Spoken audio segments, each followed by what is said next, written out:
Last Friday, we told you we were going on a 2-week Christmas break. Then everything went nuts. So we're back. We couldn't stay away. A new COVID strain has meant Boris Johnson has had to cancel Christmas, or at least it's given him the political cover to do what he needed to do anyway. I'm actually very worried about this new strain, as we'll talk about on tonight's show. I don't think it is just political cover. I think that actually we could be entering a pretty dark phase in this pandemic. But we'll also talk about the politics of all of this, which is that the fact that the UK government have made such a big deal about this strain means that many of our neighbours have now shut down contact, shut down travel from Britain abroad. And this means that currently lorries are piling up in Kent because also all of this is happening 10 days away from Brexit, deal or no deal. I can't think of a sort of more severe confluence of events than is currently happening right now in Britain. Aaron, thank you for coming out of Christmas hibernation to discuss the chaos we've witnessed over the past 72 hours. You couldn't make it up, could you? I'm kind of shocked, Michael. I mean, you and I are both we're coming to our audience live from the Tier 4 Underground. But you're in London. I'm in Portsmouth, which is in Tier 4. A lot of Hampshire isn't. When the government said on Saturday we'll be going into Tier 4 in the east, the southeast, and London, that's quite an expansive claim. But there are places 5 miles from here which are Tier 2. In Bournemouth, where my dad lives, you can still go to the pub and get a drink with a meal. Whereas here, it's a very different situation. Well, I have to say, as I'm sure we'll talk about as the show progresses, it's a matter of time before this applies to the rest of the country too. Okay, I'm struggling to hear Aaron. I need to check if that's the same for the audience or if there's something that needs to happen at our end. For now, we do have a lot to talk about tonight. So you know the score. Share the show link, tweet on the hashtag. We'll be going to your comments throughout the show. Now, what has happened over the past 72 hours? So on Saturday, Boris Johnson stood in front of the nation and said that Christmas will unfortunately, well, if you live in London, the southeast or the south of England, cancelled. Sorry, London, the southeast or the east of England, cancelled. Now, he said this was because a new strain had been discovered, which was more transmissible than previous strains of coronavirus. Now, there were some people suspicious that this was just a political cover, that they were using the virus as an excuse. Sorry, using the new strain of the virus as an excuse for what would otherwise be described as a massive U-turn. Now, we're going to unpack how true that is. So we're going to go through the evidence to get the reality, because obviously it's difficult to trust what Boris Johnson tells us. Now, when it comes to the mutant strain, obviously a very scary word, and I actually do think this does seem fairly scary, not because it's more deadly or because it will be resistant to the vaccine. We've been told this by the scientists, but it does seem genuinely to be a lot more transmissible than the previous strain. So we can go now to a slide they showed on Saturday to justify why they think this strain is more transmissible. I find it very convincing. So they are showing the rates of people with this new strain, or the rates of people who are testing positive for coronavirus who have this new strain back in November. And you can see there, if we can get this up, I think 28% of people in London who were testing positive for coronavirus had this new strain. Now, only 3 weeks later, on the 9th of December, that's 62% of people. And you can see the same for the southeast and the east of England. Now, there is a potential that this could be by chance. It could be the case that it just so happened that there were coincidentally a few super spreader events where someone at that super spreader event had this new strain. But the fact that it's happening in each of these areas of England, and also we're told how this virus behaves in a lab, means that we're fairly confident this is more transmissible. So NervTag, that is the group of scientists who advise SAGE on respiratory viruses, so they have a moderate confidence that the new strain demonstrates a substantial increase in transmissibility compared to other variants. I should have told you that was a quote. Moderate confidence that the new strain demonstrates a substantial increase in transmissibility compared to other variants. Now, the minutes from that meeting among NervTag, and I have no reason to doubt them, these are all real top epidemiologists, they have suggested it could be 70% more transmissible, and it could increase the R rate, so that's the rate of transmission, by between 0.4 and 0.9. Now, I'm going to go into a bit more detail how significant increasing the R rate from 0.4 to 0.9 could be in a moment. very significant in short. But we'll park that a moment because let's talk about the timing of the announcement. Why did it take this mutant strain, or at least knowledge of this mutant strain, to cause Boris Johnson to U-turn when it came to Christmas? So that nerve tag meeting happened on Friday. Johnson and Hancock have both said it was what they were told in that meeting, which meant policy had to change. Now, again, I've got no reason to dispute that timescale, but if you look at the other slides from the Saturday press briefing, it looks like a bit of a red herring. The new strain does, because it was clear for a while that Christmas, especially in London and the Southeast, was completely untenable. Now, this is information about hospital admissions, and you can see that they have been going up dramatically from before December. And you didn't need, the genetic sequencing of any virus to know that this was a problem, to know that if you loosened the lockdown whilst rates of hospitalizations were going up quite so dramatically, that would have disastrous consequences. So whilst this new strain does seem much more dangerous than the old one, or at least more transmissible than the old one, Boris Johnson should have made these changes to the Christmas plans 2 weeks ago. In fact, he should have never announced them in the first place. You can also see the same with case rate. So this is case rates in what the areas which are now in tier 4, so that's London, the southeast, and parts of the east of England. And you can see that in those areas, as soon as that November lockdown was lifted, cases absolutely rocketed. And in the rest of England, they did increase after the lockdown, but to a much lesser extent. Now, in terms of, is this because of the virus or because of policy? Again, it's probably a mix of both. As we know, many of the areas which are now in tier 4 were in tier 2.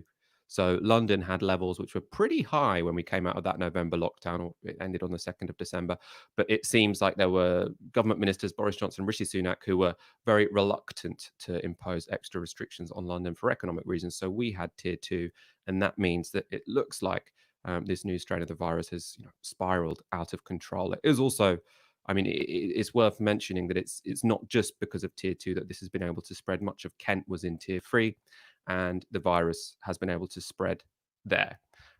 So it is political cover for this U-turn, but also the mutation is real and very scary. I'd go so far as to suggest it's terrifying, and I'll explain why right now. That's because of the effect it has on the R rate. So the R rate is the rate of transmission of the virus. Now, NervTag have told us that this new strain could increase transmissibility by 70%. That means it could increase the R rate by 70% for obvious reasons. All other things being equal, if you've got a virus which is 70% more transmissible, that means the R rate is going to be 70% higher. Now, in the first lockdown, so that's clearly the most extreme lockdown we've had, the R rate managed to go down to 0.6. That was the lowest it went. Now, if you increase 0.6 by 70%, you get to 1.02. So that would mean that the R rate, if we had a lockdown which was as strict as that which we had in March, would still be over 1. And you've got to remember that lockdown we had, back in March, that wasn't midwinter, that was spring. You could still do a certain amount of things outside. If we're going into midwinter with a virus, which means that a lockdown of the strength that we had in March would still not get R below 1, we are in a really, really worrying position. We're going to go on to the government response to this, or what I think is criminal inaction. Again, first of all, Aaron, I want to bring you in. What do you think about this new strain? Are you as convinced as I am that it could be an absolute game changer? Yeah, I am. Can you hear me now, Michael? A little bit for me, but keep talking, give it a go, and we'll see what happens. Good. Well, our audience can hear me, which is not the main thing. Obviously, we need you to hear me for a conversation, but they can hear me, which is important. No, I agree with you. It's a combination of both. But at the same time, Michael, we won't know this until probably the middle of next year. But frankly, London should have gone into tier 3 around the same time that much of the north of England did. So I think it's probably fair to say this is a combination of, frankly, the government being deeply responsible, not taking the steps it should have. It was going to happen. We were going to see a massive upsurge in the east, the southeast, and around London simply by virtue of not putting London into tier 3. But then you're right. Everything seems to suggest that this mutation is almost impossible to deal with. I say almost impossible to deal with because even if you had, like you've said, some pretty significant lockdown measures, you still have a very high R rate. which means there's an argument, and we obviously will have to see this data come out in the fullness of time. But that's when you start to talk about herd immunity, short of a vaccine. Obviously, the vaccine is arriving May, June. But that's the point when you say, well, actually, the measures we've taken so far, complete economic demobilization, simply inadequate. Very concerning. But yeah, we'll talk about that for the rest of the show. So, and I can hear you better now, and I'm refreshed, so we're all good. Now, given everything we know about this new strain, what I've just explained, which is that if we had a lockdown, if again, this is all a little bit speculative. It's not confirmed that this is 70% more transmissible, but that is NervTag's best guess at this point in time, which I think means we should probably, I think we should probably plan in terms, or plan assuming it's a little bit worse than their best case scenario. That would be the way to do this if we were trying to minimize the risk. That doesn't seem to be our government's usual mode during this whole crisis. But if you think that a lockdown, which was, to the extent that we had in March, would still not get this new strain of the virus down below 1, you would probably think we should have a lockdown across the whole of the country right now while we work out what the hell is going on. Patrick Vallance admitted in the press conference that happened this afternoon that this virus is all across Britain, yet the advice is still stay local. Now, stay local would maybe make sense if the virus, this new strain, this new mutant strain, was only in London and the southeast. If everyone stayed local, then yes, it wouldn't be spreading in the rest of the country. But he is saying it is everywhere in the country. It's just a higher prevalence in London, the southeast, and the east. So the obvious question is, if it's everywhere, why are we not having a lockdown right now to stop this virus, this new mutant strain, becoming as prevalent everywhere else? Now, Pariah of the Mirror put this question to Patrick Vallance, the chief scientific advisor, today at that press conference. Patrick, UK COVID cases have doubled in a week. Matt Hancock says the virus is out of control, and we already knew that Tier 3 wasn't working in London or Kent. Plus, we've seen people travelling across the country for Christmas. Why isn't the whole country now in lockdown? The tier decisions are not ones that are for me, but I will say that the evidence on this virus is it spreads easily, it's more transmissible. We absolutely need to make sure we've got the right level of restrictions in place. I think it is likely that this will grow in numbers of the variant across the country. And I think it's likely, therefore, that measures need to be increased in some places in due course, not reduced. So I think it is a case that this will spread more. So if you watch that press conference, all of Patrick Vallance's answers were very much like that, and fair play to him. I mean, I think he's being honest there. He was asked, if this is the case, why are we not having, if this new transmissible strain, or this new strain with a higher transmissibility is everywhere, why are we not having a lockdown everywhere when we know that the tier 2 and tier 3 that people are in isn't going to work? And he says, his answer, honest, look, it's not my choice what tier people go into. And then so he said, it's not my choice what tier people go into. And also, as a scientist, I'm pretty confident that this is still going to spread even within the current restrictions. And you've got to remember, it's still spreading within these current restrictions. So before when they were planning Christmas, everyone knew that Christmas would mean that it spread a little bit. But the assumption we were making is that it would spread a little bit in Christmas. Presumably for those 5 days, the R would be over 1. The reproduction rate of the virus would be over 1. But then afterwards, we could implement sort of a January lockdown, which could get those case rates down. Now, the reason why this new transmissible or new extra transmissible version of the virus blows a hole in that plan is because, as I've just explained, if we let this spread at Christmas, then even a lockdown as extreme as we had in March might not be able to get rates of this virus down. So why you wouldn't be taking, immediate precautionary action to have the same lockdown we're having in London and the southeast and the east of England everywhere, it boggles the mind. And it does seem like Patrick Vallance is actually thinking the same thing. I want to go to one more question from Pippa Carrara from the Mirror, because she asked Boris Johnson a great one as well in the press conference. It's worth looking at his failure to answer it, essentially. And Prime Minister, throughout this pandemic, you seem to have frequently overpromised and underdelivered, whether it's turning the tide in 12 weeks, a second national lockdown being a disaster, cancelling Christmas being inhuman. It's become a pattern that we're increasingly familiar with. Why do you keep doing it? And do you recognise that it causes public confusion and, crucially, erodes public confidence?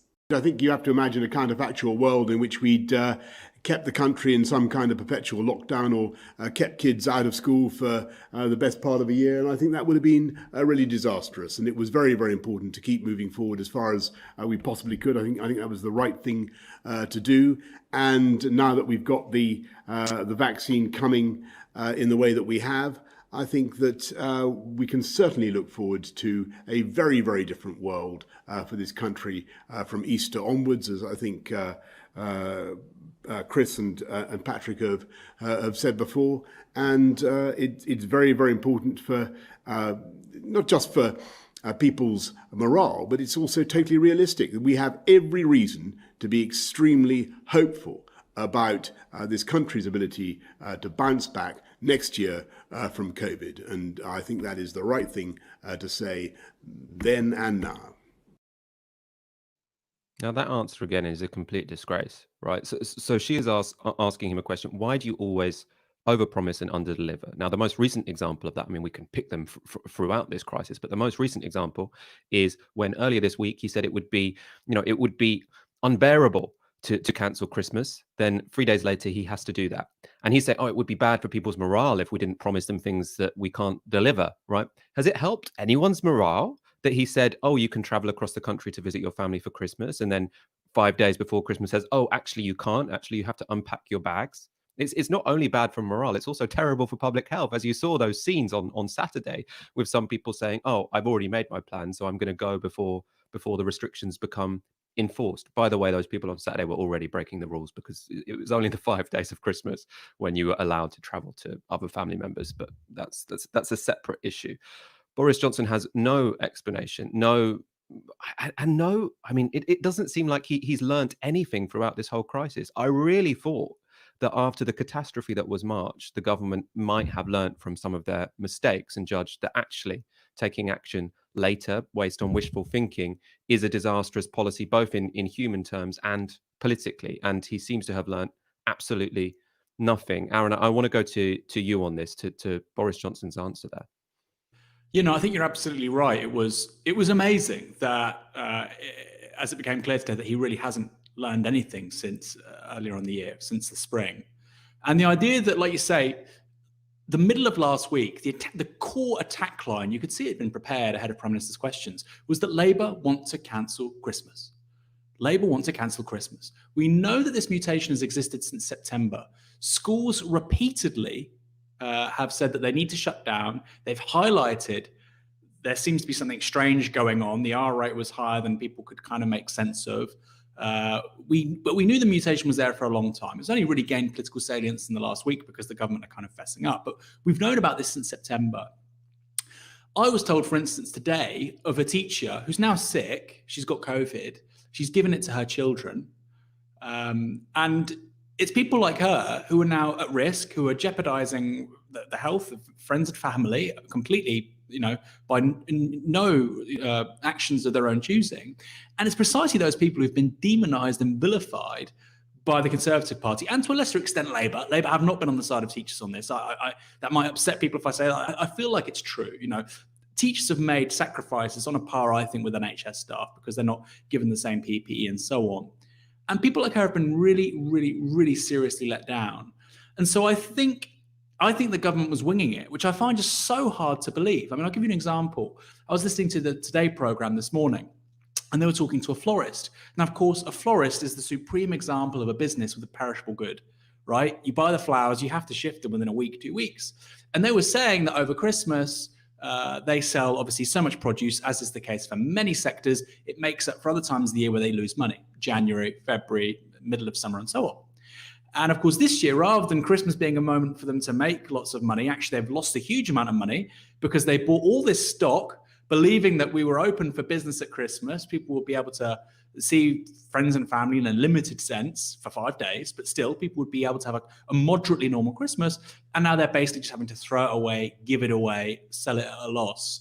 And that's the case for many, many businesses. I know of people who've bought train tickets to go see friends or family. They can't do that. They weren't in tier 3, obviously. I know of people, myself included, who spent money on, food and drink ahead of a Christmas dinner for, again, 3 households. They now can't do that. huge amounts of money have been lost by businesses and private households as a result of this change. Now, if it had to happen, so be it. As you've so expertly detailed, the R rate with regards to this mutation means that probably is the case. Well, I think it's almost certainly the case. But my God, this doesn't seem to have been the government's position just last week, just last Wednesday. And now we're in a situation where it's the complete reverse. And it does make you wonder if this mutation is as bad as we think it could be. It could be the case that actually the worst is still yet to come. It absolutely could be the case that the worst is still yet to come. I mean, you just have to look at the facts in front of you. If we have a lockdown which is severe as that which we had in March, if this virus is 70% more transmissible than the previous variation of COVID-19, then the mathematics tells us that we can't get R below 1 unless we have a lockdown which is more extreme than March. Remember, schools were closed. Basically, no one was going outside. If you remember the daily press briefings where it showed you how much people's daily travel had reduced. But because obviously we can't have a lockdown where no one leaves the house because there are people doing essential jobs. So this is really, really worrying. And it looks like it could end up being a race, basically, whereby we have to have a lockdown as serious as that which we had in March. Deaths won't really go down because R will stay at about 1, right? And then we just have to stay at that sort of terrible but stable position until enough people are vaccinated that we can start to reopen society again.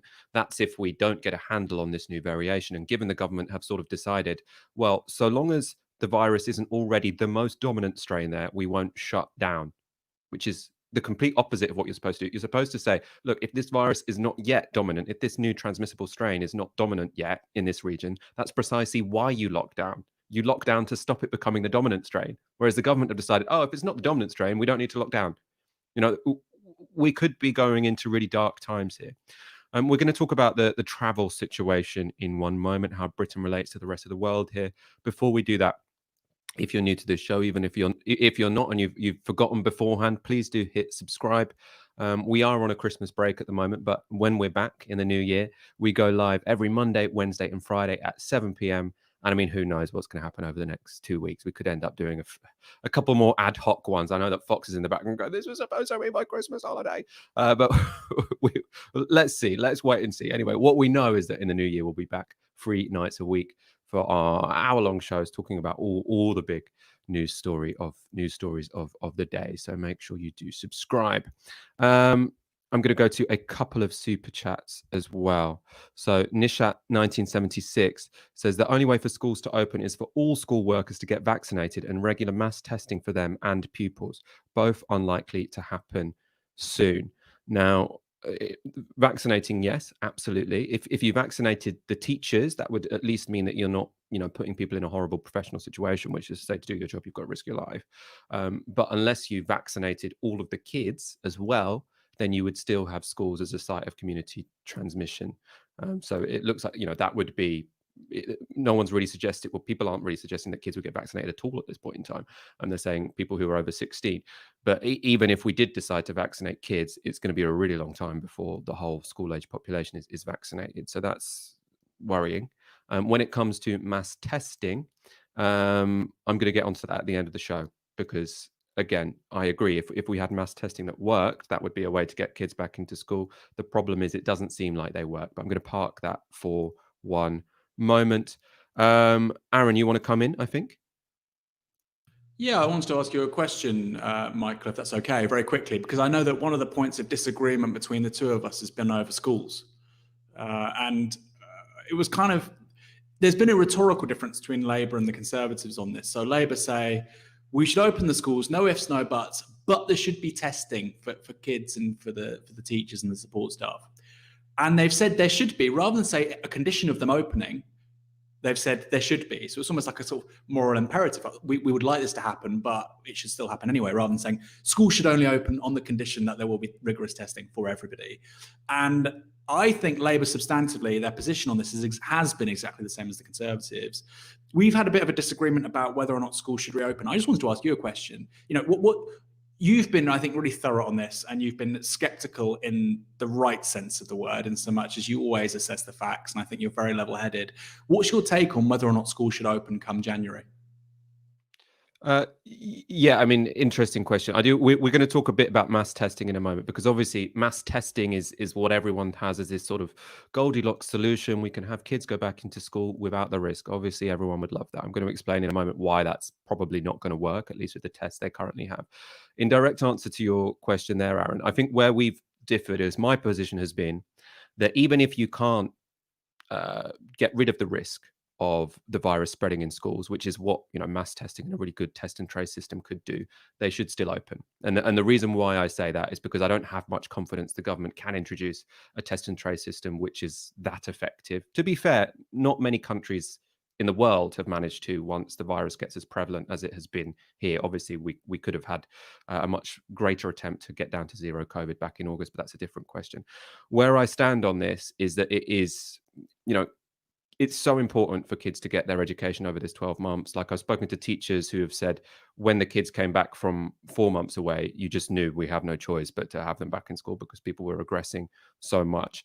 And my position has been that if you can keep R below 1 whilst you have schools open, and that's by closing down the rest of society. That's why I've been really opposed to things like encouraging people to go back to work, really opposed to things like eat out to help out, because I think that we should be reducing contact in every other area of society so that we get kids to go back to school and keep R below 1. And my position has been that we should do that. Obviously, if there are teachers who have who need to shield, if there are teachers who need to take those extra precautions, then absolutely they should not be forced to go back into work. And absolutely we should be taking more of the simple precautions which people like the National Education Union have been suggesting in schools, which is maybe you have split classes, etc., etc.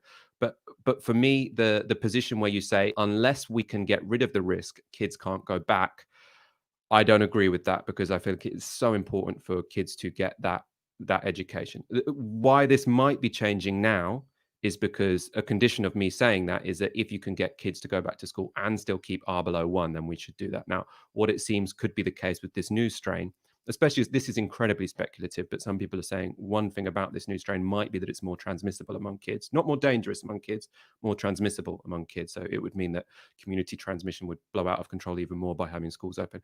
I think this new strain could change things. I think it could be the case that it's impossible essentially to open schools without having an exponential growth of this virus, which means that we have thousands of deaths a day again. So we'll going back into schools in January, I think it's actually quite likely that they won't be opened, because if this 70% extra transmissibility thing is correct, then I can't see how the government could tolerate levels of transmission, which would be 1.7. They'd be high, right? If you're thinking about the levels that we've had with schools open, which has been around 1 most of the time, if we're thinking with this new strain it goes to 1.4 to 1.9, then I can't see how that's politically feasible to keep schools open. So I imagine what would happen then is that you'd close the schools and you'd say we're going to do some sort of basically military effort to get this vaccine out as quickly as we possibly can, and everyone's going to be in proper lockdown until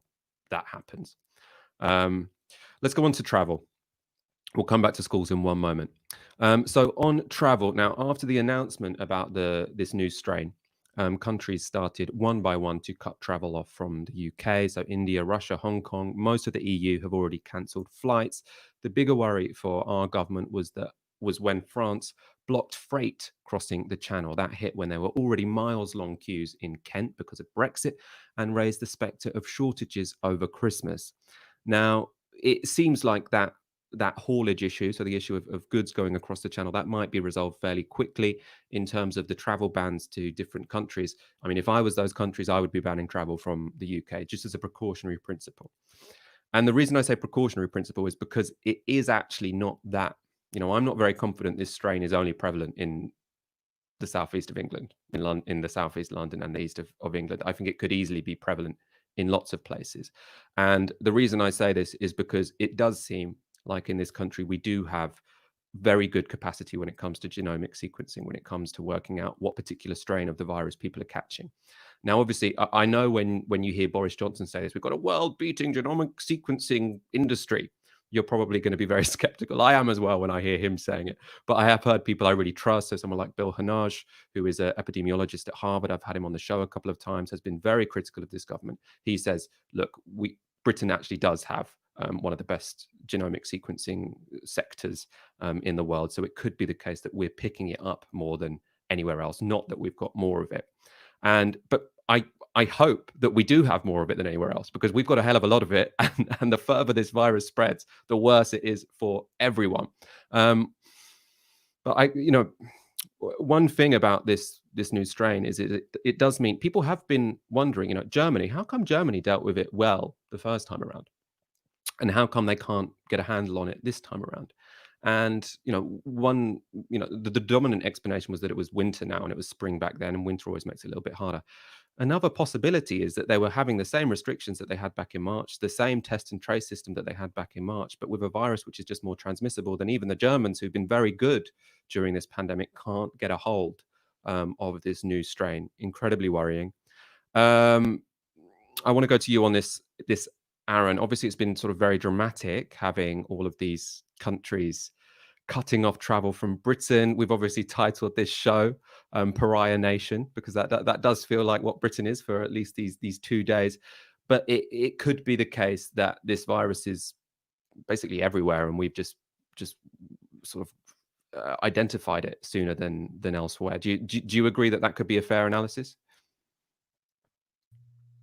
Yeah, I think that's probably the case. Although I would say your point about Boris Johnson is right when he says that we've got world-class genomic testing capabilities. He said we were the best in the world, and the point is we're not the best in the world. The two number one companies, they're kind of neck and neck actually. The Chinese are sort of not quite as good, but they do it for cheaper increasingly. One is in China and one is in the United States, Illumina. And I believe Britain basically uses American technology for gene sequencing. We don't produce our own gene sequences and so on. You can sequence the genome of a human for around $600 now. So firstly, although we do a lot of it, so I think it's very possible we are tracing it more than anybody else. But when you think about the US having the capacity it does, when you think about China having the capacity it does, I think it's unlikely that we are unique in finding something which is ubiquitous.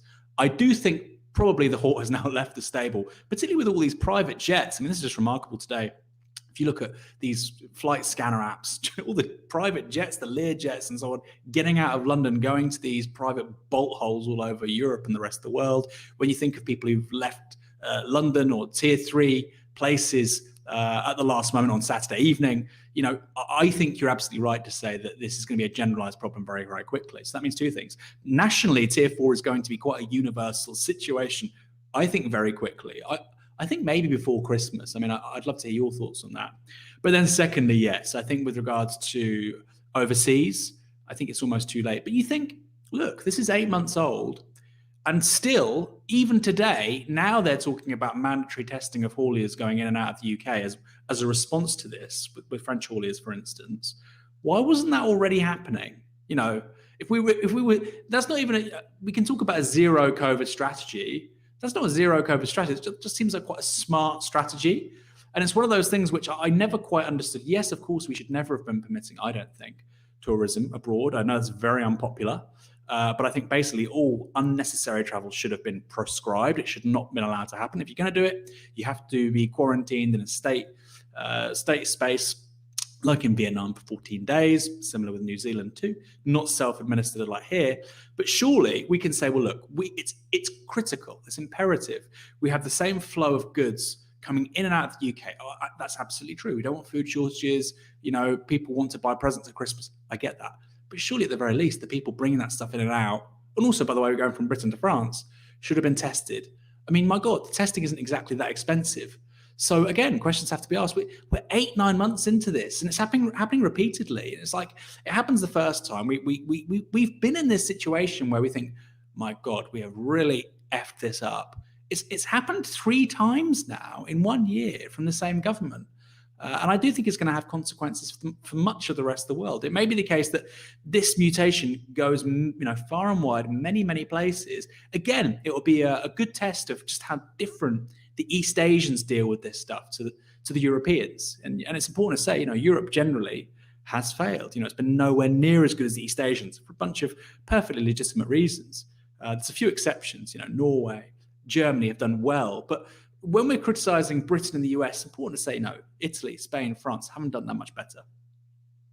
I mean, I think this mutation is going to really change how we analyze all of the decisions made during this virus because, and I was fairly convinced by this. So there was an argument which was made by all the chief scientific advisors, by the government to say there's no point in shutting down flights between two countries where the two countries have similar rates of coronavirus because you're no more likely to catch it if you fly to Spain than you are if you stay in Ipswich, right? But what this mutation shows is that actually the more you travel, the more likely you are to get a mutation and the more likely a mutation is to spread. And the reason that is because viruses spread in a sort of survival of the fittest way. So the reason this new transmissible strain is going to spread much more than any strain is because it's more transmissible, right? So the more travel you have, the more you are enabling the fittest viruses to spread. And so that's why I think, next time we have a pandemic like this, I imagine they'll say, let's shut down all international travel apart from essential travel so that when a mutation arises, we can isolate it. And I mean, one reason why I think people weren't as worried about mutations as they are currently now is because over the long term, what happens with viruses is they tend to get more transmissible, but less deadly. And the reason, again, if you're thinking about the survival of the fittest, the virus wants to survive. And to survive, the virus wants to be transmitted, and it wants to transmit to as many people as possible. Now, you can't transmit a virus if you're dead. So ideally for a virus is, you stay alive for quite a while with it, potentially don't die from it at all, but you spread it to lots of people. And this is what has happened to the 4 coronaviruses that are also common colds, is they think that maybe they used to be pretty dangerous, but they've evolved so much that they're super transmissible, but barely deadly at all. And you can think of a cold does seem like the perfect thing to spread from one person to another. It makes you blow your nose. All of these things which seem, designed to spread a virus, which, in a way they are, metaphorically, in terms of how natural selection works. But the problem with that is that in the super long term, if we don't get a handle on COVID-19, it could become, more transmissible but less deadly. But in the meantime, even if this new strain of the virus is 70% more transmissible, but say 5% less deadly, it's still going to kill loads of people. You can get less deadly than COVID-19 and still be incredibly dangerous, which is why I think, and again, this is something I hadn't really considered before, and this is probably why we should have shut down travel, not just to stop areas with high levels of COVID going to areas with low levels of COVID, but to stop mutations spreading from one place to another, which it seems like, I mean, I imagine that's been happening all the time. I think it's very difficult to believe that this strain isn't now throughout much of Europe, and that's one of the reasons why countries who seem to be good at handling COVID-19 have still not really managed this autumn. I said we'd go on to testing. Again, this is another incredibly worrying story, which it seems unfathomable that the government have not responded to it and changed policy correspondingly. Now, before I go to this, I want a couple of comments. So Cyril Potapov, teacher here, no idea how my school will cope testing all staff every week, no extra pay. First 2 weeks of term is year 11 and year 13 in for all, by the way. Really important point. Now, when it comes to testing, the big issue at the moment has been that the government said at the last minute, schools, you've got 2 weeks to work out how you're going to test every student. They didn't say, we're not going to bring in the army, we're not going to bring in some external agency. It's your responsibility to test every student twice. And schools quite rightly said, what the fuck? You told us this on the last day of term after you were giving us legal threats to make our schools open when we wanted to take a reasonable precaution, which was allow kids to self-isolate before they had Christmas with their grandparents, right? Schools are rightly massively pissed off that this has been dumped on them at the last minute. More important actually is that these tests don't seem to work. I think that potentially this whole school plan is going to be dumped within 2 weeks. Let's go to this and then I'll go to your comments afterwards. So why do I think that this whole moonshot to mass testing to get schools reopened might not go ahead at all, why it might be cancelled within 2 weeks, is because the tests they want to use don't work. I was shocked by this when I saw this morning. So at the moment, they've been using these mass lateral flow tests to test everyone in universities to judge who's safe to go home to have Christmas essentially with their parents. And we were hoping that these mass tests would mean that the virus wouldn't get seeded from university campuses to the rest of society. It's worth noting that actually university students don't have levels much higher than the rest of the population because their huge spike was earlier in term. But anyway, still more than the average person. Less than school students more than, say, 50-year-olds. But these mass tests have been going on in universities before kids go home or before young people go home for the end of term. But they've only been testing them with the lateral flow tests. And what they did in Birmingham University was they tested the whole student body with lateral flow tests. And then they took 10% of the student body and tested them with the PCR tests, which are much more, they're much more sensitive. They're much better at catching positive cases than the lateral flow test that, they're done in a lab essentially, right? And with a lateral flow test, like a pregnancy test. Now, what they found in Birmingham University was when they tested 7,182 students, they only found, with the lateral flow tests, they only found 2 positive cases. So they're like, wow, there's only two people out of 7,100 with coronavirus in the whole of Birmingham University. So they're a bit surprised by that. Then they retested a randomly selected 710 students, so about 10% of the total, with the PCR test. So that's with the more sensitive test, and found just among that 10%, 6 false negatives. So that means, obviously, you times 10 by 10 to get 100%. They think there were 60 false negatives among those 7,000 students. Now, this is incredibly worrying, just because of that situation there. That means that 60 students have gone home to have Christmas with their families. They're quite confident they don't have coronavirus. They actually have coronavirus.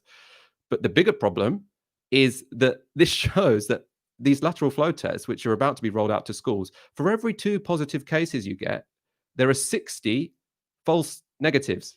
Right. So for every 1 person you're catching out of a cohort of students and you're finding them as having COVID-19, there are 30 others who you've let slip through the net. So the idea that rolling these out into schools, and they said, we're going to do it twice. We're going to test people twice. Okay, so then you go up to 6%. Every 1 person who you find who genuinely has coronavirus, there are 15 people with coronavirus who tested negative who slipped through the net. Now, this test was not done by graduate students, so it wasn't a project for some undergraduates who were studying microbiology. This was done by Professor John Deeks. He is co-chair of the Royal Statistical Society's Diagnostic Tests Working Group. It's not a fringe study. It's worth reading the whole thread, so I'd advise you to go look at it, but we can just have a look at this first one from it. He says, what was the sensitivity and how many false positives were there from mass testing of university students? Results from University of Birmingham and universities in Scotland don't make good reading. Sensitivity, 3%, right? So 3%, that means they catch 3% of cases. So 97% of people who have coronavirus and take one of those in-over tests are going to get told they're negative. That's terrifying. I mean, it's terrifying that, for one, these were rolled out to university students, because this is going to have real life consequences right now. And it's also terrifying that they are planning. This is supposed to be their big, bold plan where they can reopen schools. Remember, this was Dominic Cummings' brainchild. He was like, we're going to solve all of this with the moonshot test. We were speaking on Tisky Sour like a month ago. We were saying it seems weird he's still talking about these moonshot tests, given we have a vaccine. Why not just have a lockdown until the vaccine is rolled out, when they're going to spend billions and billions on this? And this just shows you, how stupid it was. I can imagine, Dominic Cummings testing Boris. When are we going to do my baby, which was the moonshot test? We've already given all of the billions of pounds to our friends, right? And this is just criminally irresponsible. Apparently, I haven't seen these lateral flow tests, but apparently I was following Chris Cook, who used to be policy editor at Newsnight. He was saying it says on the label that you shouldn't use these to work out, to tell someone with confidence they don't have COVID-19. So it's completely insane. Aaron, so yeah, I mean, we've been talking a lot about schools. I suppose this does mean that it could be that in January we have the same position, which is that the schools unfortunately have to close. I think that's inevitable, isn't it? I mean, I think now is the time for the government to, be honest about it. And I think also Labour need to step up. Like you say, Michael, if and it is like, it's really important to say this is early days. This could change very quickly. But right now, the R rate with this mutation is incredibly dangerous. The idea that you would open up schools, if it's as bad as it looks like it could be, it borders on, a form of mass social self-harm. And I'm not using those words lightly. If we know that the R rate will zoom up like that, even with full lockdown measures, to have kids go back to school, even if you have them walking around in hazmat suits, is crazy. And I think now we need to see some real leadership from this on the Labour Party. That's not because I'm sort of coming after Keir Starmer as a sort of socialist critic of him, from the left. But frankly, Boris Johnson isn't going to make the right moves on this quickly enough. And I think part of the problem has been genuinely that the opposition haven't opposed when you've had really dumb policy, which has been pretty much all of the time. So I think, like I say, if this is as bad as it probably is, Labour needs to get to grips with the education stuff really quickly. Schools and universities should not be opening up, I think, until at least March. And I know for parents out there that sounds horrific, but we could be looking at far greater numbers of daily deaths than we've had so far, far higher. And also there is a vaccine coming. Can you imagine, Michael, how different this would be? Imagine this new mutation came out, that was the story, and there wasn't a vaccine. Can you imagine how much more politically difficult it would have been to manage, how we would all feel? It would have been entirely different.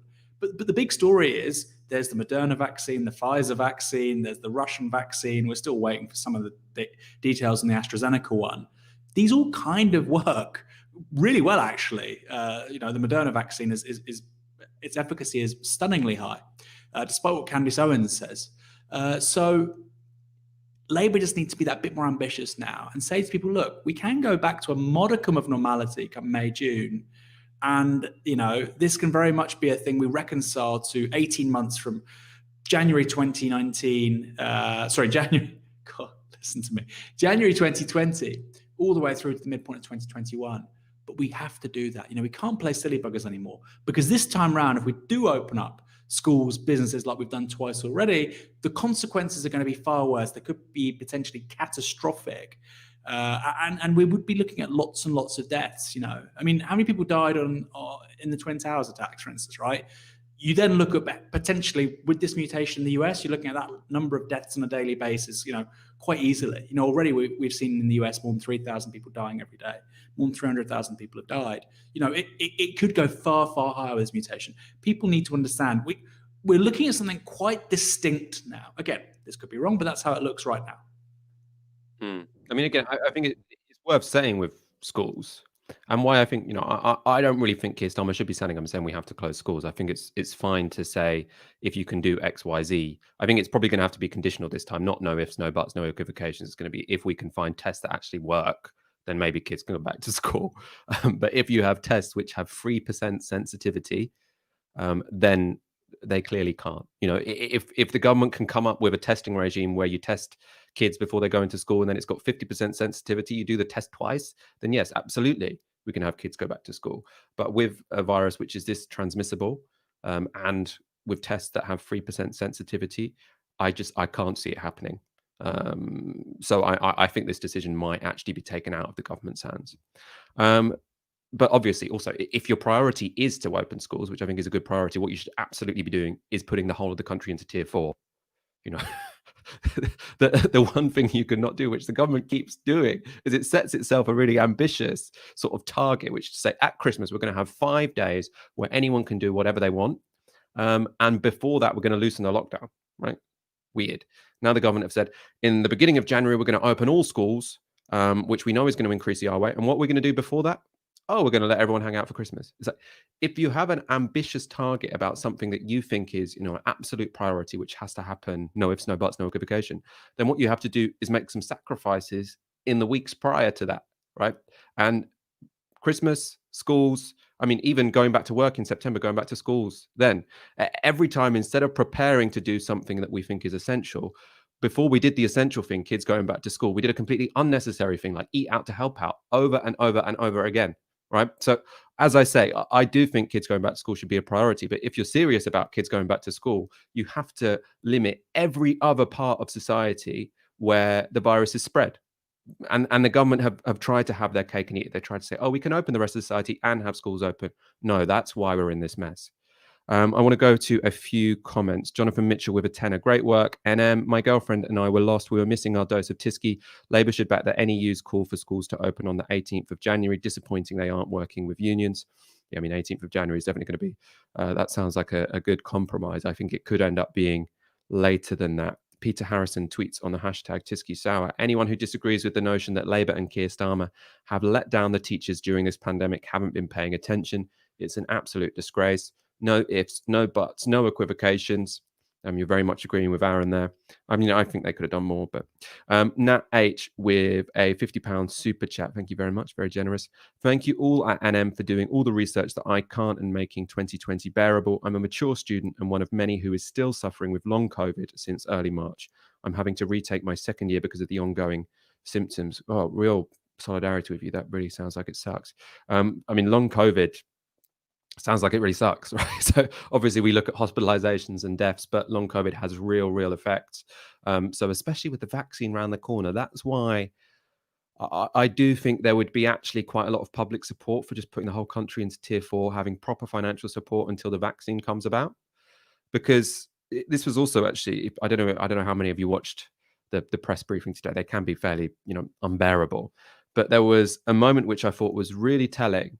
Actually, there was one on Saturday. So there was a moment in this press conference and a moment in the Saturday press conference. I'll go through them both, which I think basically describe the government's response to this whole crisis. So the one today was you had someone, it was the member of the public, who asked Boris Johnson, they said, look, I'm currently in tier 4, but my family who live, a few hundred meters away or a couple of kilometers away, they're in tier 2.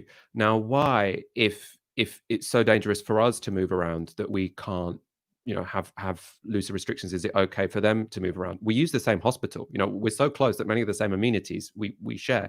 And he said, and so basically he was saying, why aren't more places in tier 4? Why aren't we having a stricter public health approach to this virus? And Boris Johnson, in response to him, just said, I'm so sorry you live in tier 4, but sometimes we've had to make difficult decisions. It's like, that wasn't what he was asking. And this is because Boris Johnson is so used to dealing with his own backbenchers, and his own backbenchers, they're these sort of like weird children where they're sort of like, oh, I can't deal with restrictions. The whole country throughout this pandemic has been saying, if we need to have a lockdown, let's have a lockdown. If you look at the polling from YouGov, constantly there's always a majority in favor of tougher restrictions. And then there's always Boris Johnson standing up and says, oh, we've had to make some difficult decisions. If we lock down, that would be inhuman, blah, blah, blah, blah, blah. The public want you to take serious action, right? And this is why I also don't have that much time for when you have journalists saying, look, it's difficult being in government at this point. There's lots of difficult decisions that need to be made. If you just did a straw poll of the public, they'd come up with a better policy position throughout this whole crisis than Boris Johnson had. Yeah, maybe give them Chris Whitty and Patrick Ballon so they get some scientific advice. But Boris Johnson, this whole crisis has been trying to appease groups of people who are entirely unrepresentative of the country, which is his weirdo backbenchers and Rishi Sunak, who's so obsessed with like the deficit that he's willing to let loads and loads of people die. So that's why we're in this mess. The one other point I wanted to raise, so the other moment, which was from Saturday's press conference, this I found so shocking and so outrageous. It was a shielder, so someone who was shielding, who said, look, you're telling us all that this virus is out of control. But I'm a shielder. I'm someone who I've been told, by the NHS, by you, that if I get this virus, it could be really, really dangerous to me. I could die, essentially. So why am I still supposed to go to work, right? And Boris Johnson said, oh, I'm sure that doesn't sound right. I'm sure you probably shouldn't be going to work, should you? Now, this guy is the Prime Minister. And it has been the case since summer, since the first lockdown, that shielders aren't told to shield anymore and don't have the support to shield anymore. So the official government policy is that even if you were shielding, you should go to work.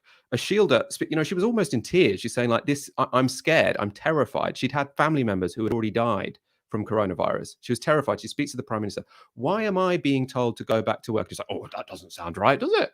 It's like, you're the Prime Minister, and she is being forced to go back to work. The way shielders have been handled in this pandemic is probably the most disgusting element of the whole government response to it. I think solidarity if you have been put in that fucking shitty situation.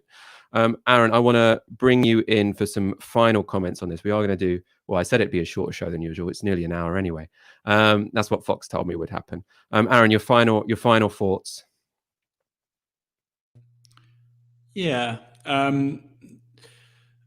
It's just a strange world that these people inhabit, isn't it? Boris Johnson, that's just not surely somebody could have a word and put things right. I mean, that is the world they inhabit. That's how they get jobs. That's how they get by. That's how they often enter universities.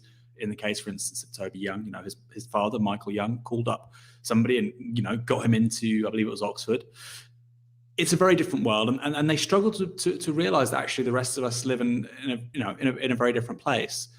But again, I sort of wanted to ask you a question, Michael, because I think you've been so good on COVID. You're my COVID-19 guru. You're my COVID-19 oracle. we're on the left and we believe in a deep state. Now, I don't mean a deep state like Alex Jones. I mean, there are smart people in the British establishment. You know, Owen Jones's book, The Establishment's very good on this. Very smart people in the media, in politics, policy, civil service, business, you know, high society, families that go back a long time. They know each other through the school system, et cetera, et cetera. They must look at this, potentially, especially with the new R rate, let's say in the next week or 2 weeks, before the new year. Surely there must be some pretty smart people on the right of politics, many who would vote Conservatives until the day they die, who recognize that this is not now a tenable situation in terms of it's mad to focus on the deficit. It's mad to be opening schools. And like you say, the best bet probably is we demobilize as much of the economy as possible from the beginning of January. We probably have to give out a UBI to people. We have to close schools. We have to do as much remote learning as possible and basically say, this is it. You know, if we have to run £1 trillion deficit, so be it. We'll open up schools in September. But generally speaking, we're looking to go back to normal by June. That, to me, seems the most rational, sane course of action. There must be relatively enlightened, smart people within the establishment who think that. And what's most remarkable of all is they don't really have any outlet whatsoever in the historic party of government in this country, which is the Conservative Party. I just wanted to know your thoughts there, because I think the argument now is now so clear with changes around the R rate that the idea that we can in any way proceed with what was the plan, even what's the plan today, the idea that we can do that, I think just it's magical thinking. So what are your thoughts? Do you think there could be a sudden volte-face here? I think there probably could be now. And so what I think about this at the moment is you've seen the government make lots of suboptimal decisions, lots of dangerous and irresponsible decisions. But it's always been the case that R is going to be around 1, right? So the worst you're looking at is, just 600 deaths a day. And I think for some reason our establishment seems to be willing to accept that.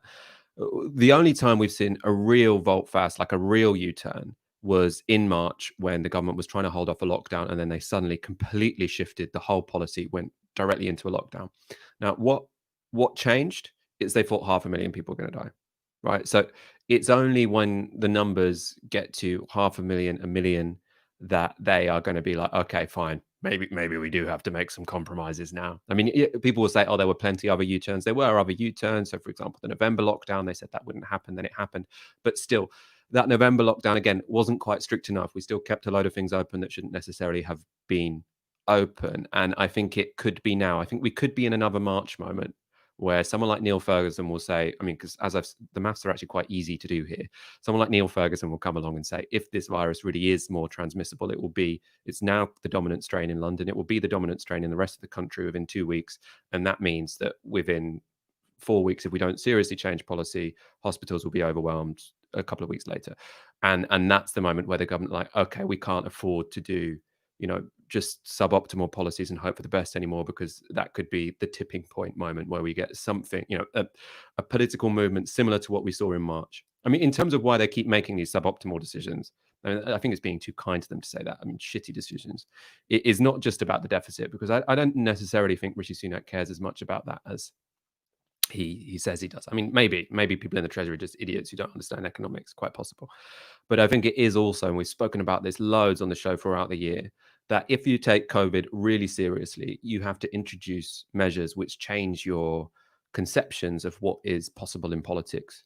So if it is the case that the government has to, basically implement a war economy and replace everyone's income for a year, then people are going to start to ask, oh, the state can do things. This is interesting. Maybe we should get the state to do things afterwards. And it does sort of put a bit of a stake through the central ideology of neoliberalism, which I think there are many people at the top of the party who are terrified about the long-term consequences of that. So they prefer to let 600 people a day die than challenge their neoliberal assumptions. But once it gets to 500,000 people, then maybe they're like, oh fuck, we're going to have to change policy now. Great. This is, Fox has said one Whitehall source offers this analysis of how we got here. Number 10 side with the Treasury until the numbers get scary. That is basically what has happened throughout this crisis. That was a tweet by Patrick Maguire of the Times. All right, we've been on an hour and we were supposed to be on holiday, so I'm going to let Fox go do whatever he does on his Christmas holidays. Aaron, it's been a pleasure to be joined by you this evening. It's been my pleasure. I'm very happy to have. It's been my pleasure, Michael. I'm very happy that I've come from a newly painted studio here at home, and it'll be much nicer the next time we speak to one another. Apparently, I need to find a less wobbly table. Apologies if my camera has been a bit all over the place. I will sort that out before the next time I stream from my bedroom. In any case, Tisky Sow will be back in the new year. We can't really say what's going to happen before then. Who the fuck knows? If you do want to support what we do, please do go to novaramedia.com/support, and at the equivalent of 1 hour's wage a month. Your support has been incredible this year, and it does mean we are in a position to massively grow. Next year, we'll be doing loads of exciting stuff, but we do constantly need to be raising that income so we can be a sustainable organization who are really, breaking new ground. For now, you've been watching Tisky Sour on Novara Media. Good night.